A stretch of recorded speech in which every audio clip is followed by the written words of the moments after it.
شهر عظيم قد تسامى قدره وعلى رباه تنزل القرآن.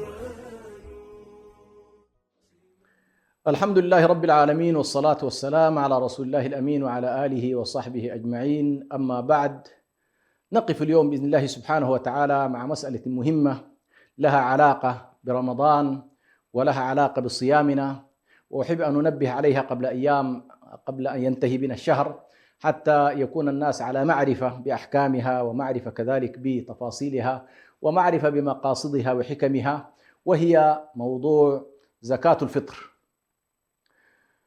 وهي كما يسميها العلماء زكاة الأبدان. زكاة الفطر فرضها رسول الله صلى الله عليه وسلم على كل نفس من أمته، على كل مكلف، على كل قادر، على كل ذكر أو أنثى، بل يعني حتى الصغار، فهي على رؤوس الناس.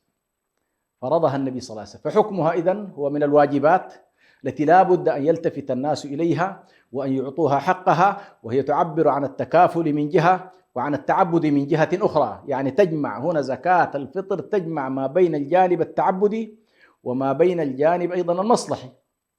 الجانب التعبدي وهو أن لها علاقة بالصوم، فهي فيها معنى الطهر، الطهورية، أي طهرة للصائم. هذا الصائم عنده رفث وعنده أخطاء وعنده تجاوزات وعنده كذا، فزكاة الفطر هي أشبه ما تكون بنوع من التقرب إلى الله سبحانه وتعالى تكفيرا وتطهيرا لما صاحب هذا الصيام من تقصير. وفيها كذلك المعنى المصلحي، وهو أن هذه الزكاة نفسها ينتفع منها واحد من عباد الله سبحانه وتعالى.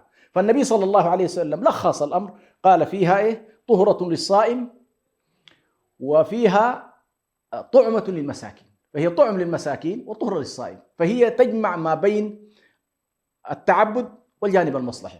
ولذلك ربما نلاحظ دوما في كل رمضان يختلف الناس، الفقهاء والعلماء والأئمة والمساجد والناس، بين إن والله هل زكاة الفطر تكون عينا أم تكون مالا، يعني تكون في الأعيان أم تكون في الأموال.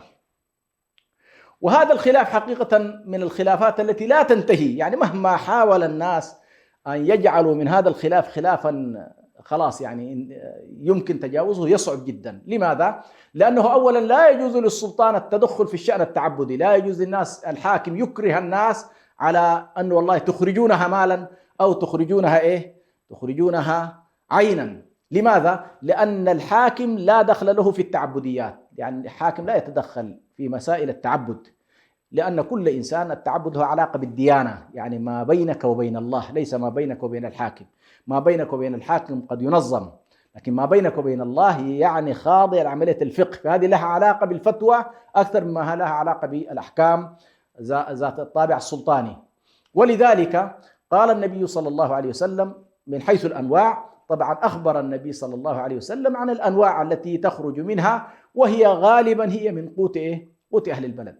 قد يكون قمحا، وقد يكون شعيرا، وقد يكون تمرا، وقد يكون زبيبا وغير ذلك.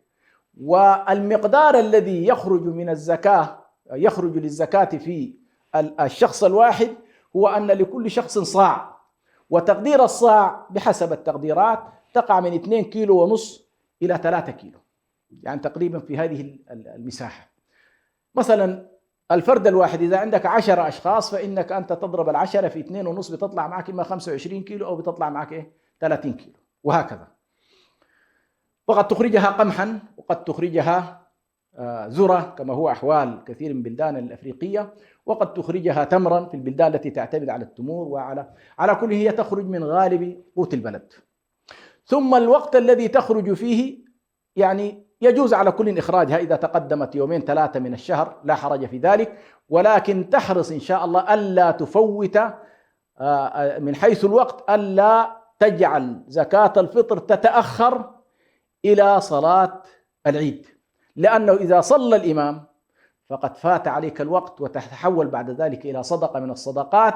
صحيح هي لا بد أن تخرج، حتى وقد فات الوقت لا بد أن تخرجها، ولكن تكون صدقة من الصدقات ولا تكون زكاة فطر. هذه مسألة مهمة جدا لا بد من الناس أن يلتفتوا إليها، وهي بشكل أو آخر طبعا فيها معنى مهم جدا راعاه النبي صلى الله عليه وسلم، ومن حكمها ومن مقاصدها إغناء الفقراء عن إيه؟ عن المسألة. قال أغنوهم عن السؤال. في هذا اليوم لا بد أن نغني الفقراء وأن نغني المساكين عن المسألة. طيب من المستحق لها؟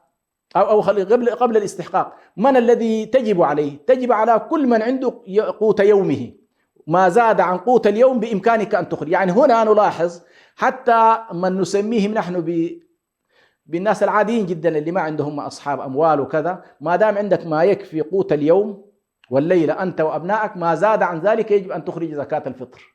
إذن هذا هو الحد الأدنى الذي أنت تتعامل معه متى تجب عليه. أما الذين يعني يحق لهم أن يأخذوا زكاة الفطر فهنا محصورة في الفقراء والمساكين.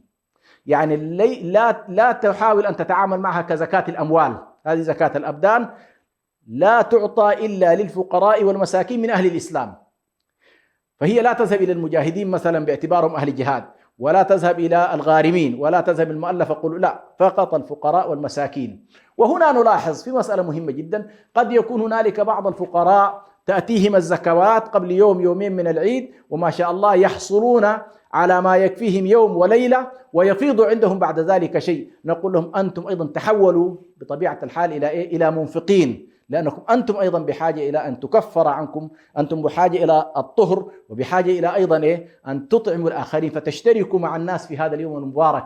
وهذه طبعا من سعة هذه الشريعة، في لحظة من اللحظات تجد نفسك فقير، وفي لحظة أخرى تجد نفسك ممكن أيضا أن تعطي، ولا بد أن نتعود هذا المعنى، وهو مهم جدا في إن شاء الله في زكاة الفطر. ونسأل الله سبحانه وتعالى أن يجعلنا ممن لا يكثرون كثيرا الجدل في قضية إنه والله نخرجها مالا نخرجها. أنا طبعا أفضل على كل إخراجها عينا على رأي الجمهور، ولي فيها فهم خاص، وهو بعض الناس ينظر إلى مصلحة المسكين ويقول لك يا أخي حاجة المسكين قد تكون إلى أشياء معينة وكذا. النبي قال أغنوهم في هذا اليوم بالطعام، أغنوهم عن مسألة، لكن في معنى آخر على كل له علاقة بما يمكن أن نسميه بالاقتصاد الكلي في البلد.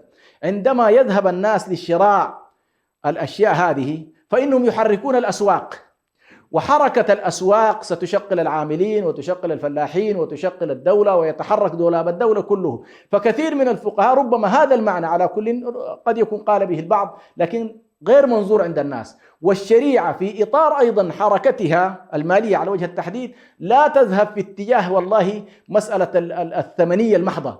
أحيانا العينيات هذه تحرك أيضا الأسواق، فيذهب الأغنياء ويشترون مثلا الأشياء العينية من الأسواق، فحركوا الزراعة وحركوا كذلك التجارة. وهذه من المقاصد أيضا التي نقول قد يحركها القول الأول اللي هو قول الجمهور في إنه والله نخرجها عينا. على كل في كل الأحوال المسألة الخلاف فيها إن شاء الله معتبر، ولكن نحاول إن شاء الله قدر الإمكان أن نلتزم بالجانب التعبدي فيها. نسأل الله سبحانه وتعالى أن يرينا وإياكم الحق حقا ونرزق اتباعه، ويرينا وإياكم الباطل باطلا ونرزق اجتنابه، إنه ولي ذلك والقادر عليه. والسلام عليكم ورحمة الله وبركاته. شهر عظيم قد تسامى قدره وعلى رباه تنزل